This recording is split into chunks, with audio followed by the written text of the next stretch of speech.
folks. This is just a little something different. It's Rich from Mach 1 Games. I just want to talk about uh, etiquette or politeness. And this can be in any endeavor, in anything that you do, whether it's a role-playing game or playing chess online or just your day-to-day stuff. So I play chess online, and I'm having a game here with somebody from somewhere in the world, Kenya. Um, and we're poorly rated chess players. You can see neither of us is particularly any good at chess.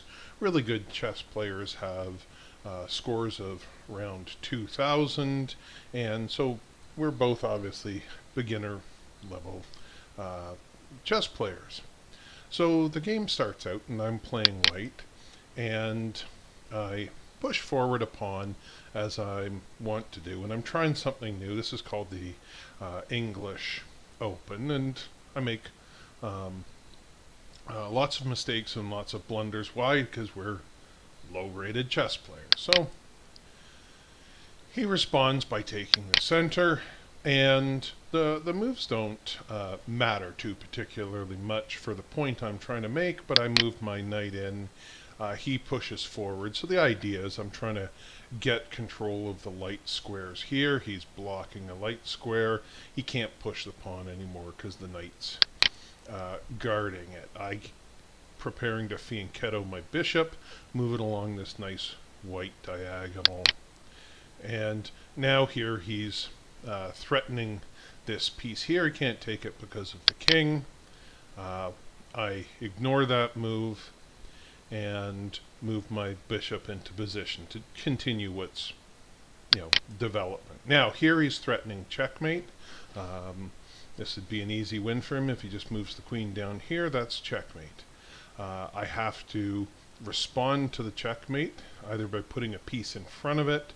Let's see what I do. I think theoretically I should probably put the piece in front of it, and I think about this a little bit. Again, I'm not an expert chess player, but I'm thinking if I put my knight in front, then I've sort of started developing that knight forward. Now I do have to watch if he pushes the pawn, but I could respond by taking back with my knight and forking both his bishop and queen. So he'd have to set that up. So let's see what I play here. I do play the knight. I'm a little bit worried that he's going to be able to support and then push the pawn, so I want my next move to be strong. He doesn't push far enough to support it. That's a much better move, I suspect. But I just continue to make sure he's not going to grab that square, give myself some other options. So now both the knight and the pawn are protecting against any checkmates, and I'm preparing to castle kingside. Now he puts the knight in jeopardy. He's also x-raying the queen, so if I move my knight away, I would expose my queen to his bishop.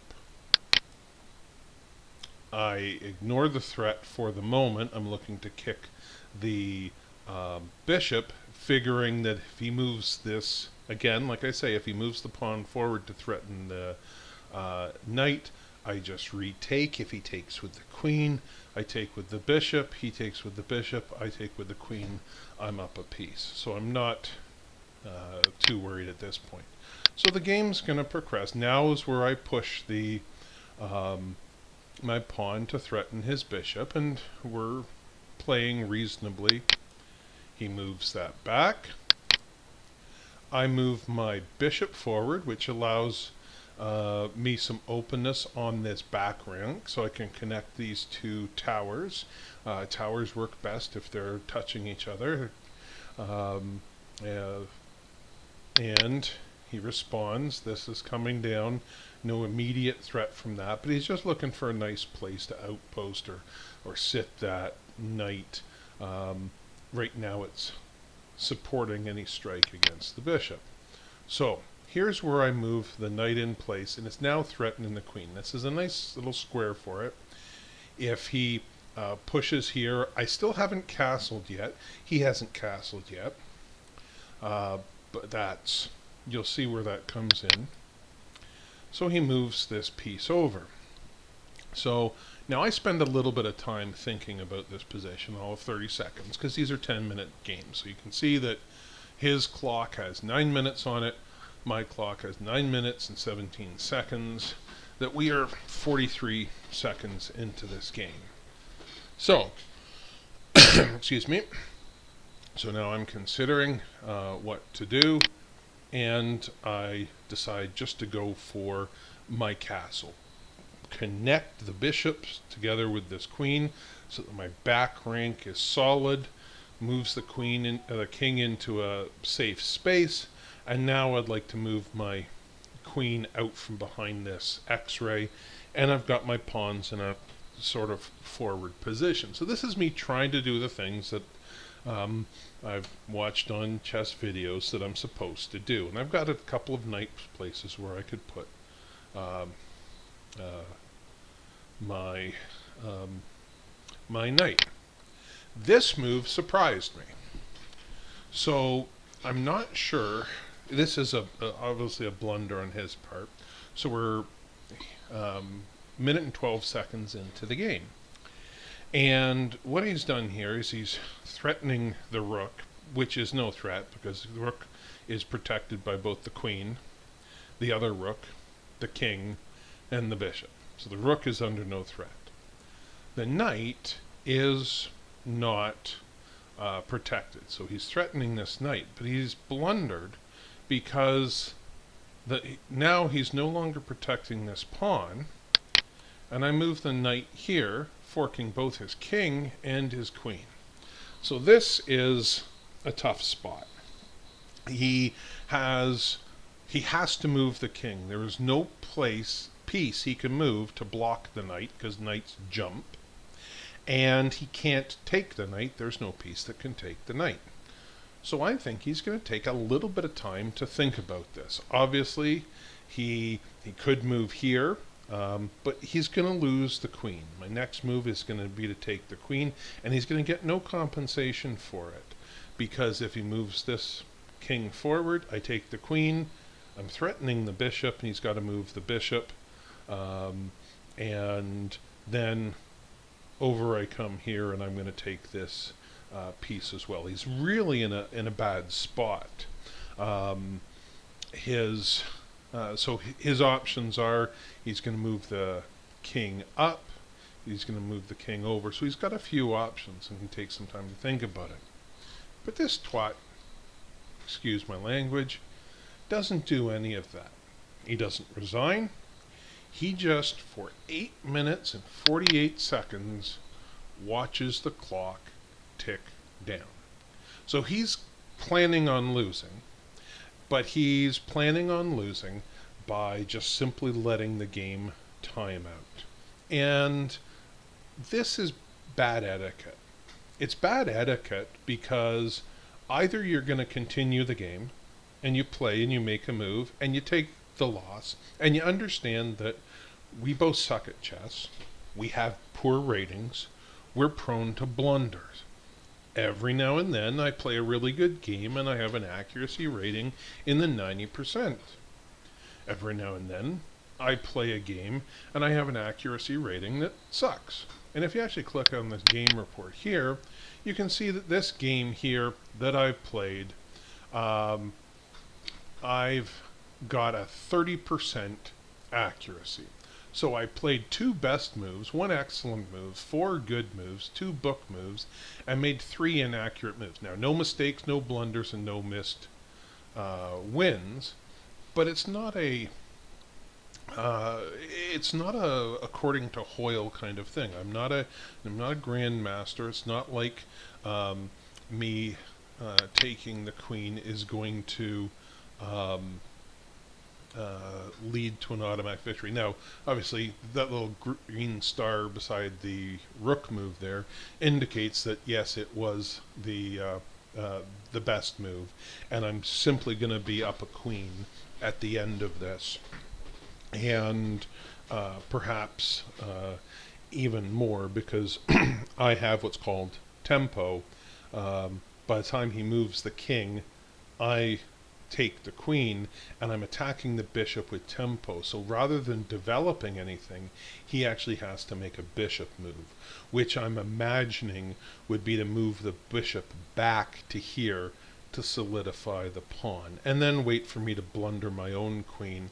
Because here's the thing is, after he solidifies this, then he's got ideas. He can push this pawn forward, threatening that knight, and as we remember before, he's already set up an X-ray pin on that knight. I can't move that. So if I hadn't seen that, he does have attacking options, and you know that there's stuff that I plain don't see because, again, I'm a newbie.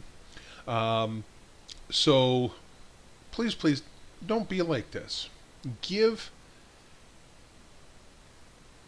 people the satisfaction of winning the pieces or winning the game. Don't just run the time out. There's no sense in wasting 8 minutes and 45 seconds of somebody else's life because you got your feelings hurt that you made a stupid move.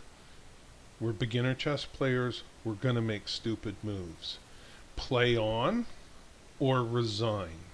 Don't just run out the clock. Because the other thing that could happen is that if, suppose my internet connection dropped, he could end up winning this game just on me getting disconnected, right? And that wouldn't be a fair representation of what happened. If you're playing and you're at this level, and we're not at a high level, somebody makes a bad move or makes a mouse slip, they can resign. You're not overly focused on a rating. Like I've been up in the mid 1200s, actually high 1200s. I think I'd have to look at the stats, and sometimes I throw together a wonderful string of losses and I just can't concentrate. Or I've been having internet issues and lose games on timeouts and dropped connections and stuff like that. Or you can be winning a game and lose on time. There's one where I was one move away from checkmate and I ran out of time. You lose by a second, right? It happens. Pick up, move on, and learn the lesson. But please, I'm assuming that people are playing on this to be adults. So if we can take the lesson from a game like this, just go out there and have fun. But remember that the other person playing, their time is valuable. So don't waste their time. If you want to think about a move, think about a move. If you're going to resign, resign. But sometimes, even when I'm completely lost, and I'm trying to develop a little counterplay and I'm trying to learn, it's an opportunity to learn. Fight, struggle. Like people who give up too early, it makes no sense to me, right? Giving up early against an 1800 rated player makes sense. You can assume that they're not going to make stupid mistakes. But go back through my catalog of games and you're going to see a litany of blunders, a veritable cornucopia of lapses in concentration and lapses in observations. I'm not a great player. So fight for the win. And I've pulled out some wonderful comebacks just because somebody else makes a blunder late in the game, or they can lose on time. So have at it. Don't give up early. But anyhow, I just wanted to share those observations. Thanks. Have a great day.